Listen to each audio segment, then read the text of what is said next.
Blessed day, everyone. My name is Jade Arthur, and I am one of the teachers here in All Nations Theology School, Philippines. Today, we will talk about the E in BEM, education. Education is the process of learning and developing in knowledge, behavior, skills, beliefs, or habits. But here, we are not speaking of the secular education. We are speaking of the education of the Word of God. Discipleship as biblical education.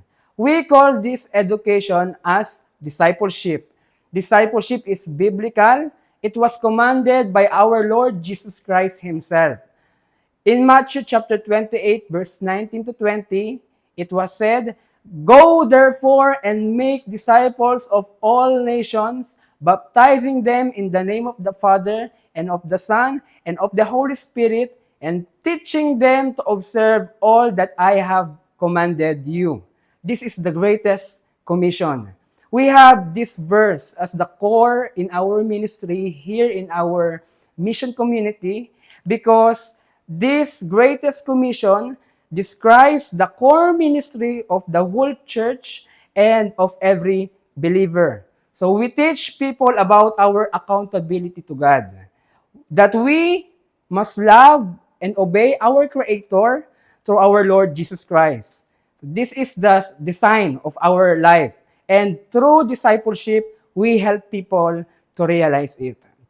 Now, impact of the whole person.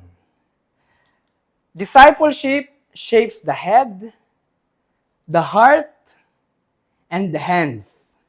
Head, it is about knowledge. We provide the knowledge of truth and wisdom for life. And heart, it is about affection. We encourage love for God's truth and recognition of its value that we give importance to it. And hands, it is all about action. We lead people to live out what they learn. So this education is not only for the mind, but for living. It is not only for information, but transformation. It produces growth in spirituality, personality, and ability. Spirituality, deepening relationship with God. And personality, developing Christ-like character. Ability, equipping skills for ministry. So here, we realize that the highest priority of human life is to glorify God, expand His kingdom, and obey His will. This must be the foundation of every effort in ministry. Discipleship builds unity. Through discipleship, we learn to share the same perspectives and dreams. Though we may work in different ways, we are driven by the same vision. The work of God's kingdom is massive. We cannot do it alone. Through discipleship, we are making our team to work with us. And that's why we have DNA 12 discipleship for the churches. And for us, this is the best help we can give for the churches, more than business proposal. Importance of education in BEM. Business is part of BEM, and it has a double impact. Number one, providing financial support for workers and the church. And number two, winning souls. For example, by meeting people in restaurant. Business itself becomes our ministry of the church. But imagine what happens if there is no discipleship, no learning of God's word, there will be no transformation of character. And people will remain worldly in their perspective and purposes. They may run the business, but for personal gain and rather than for ministry. Our main focus is mission, not business, not money, but souls.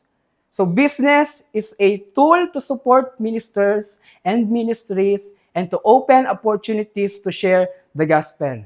But how can it be possible? Education of the Word of God is the only way to keep it balanced. If we pursue business while neglecting God's Word, our souls are in danger. We will treat business with selfish and worldly motives. But the Word of God transforms a businessman to be a worker for souls. So let's treat education as the foundation. By education of God's Word, the business and the mission meet. So business to education, and then mission will be possible. We must keep ourselves and our church members in continuous education of the Word of God as we engage in business. Remember, the love of money is the root of all evil. So therefore, I want to finish in this way. Discipleship is the lifeblood of BEM. It molds unity, it transforms lives, and ensures that our business serves the mission of God. Through ongoing education in His Word, we can have wisdom comes from God to glorify God, to expand His kingdom, and to fulfill His will while we are staying here on earth. God bless you.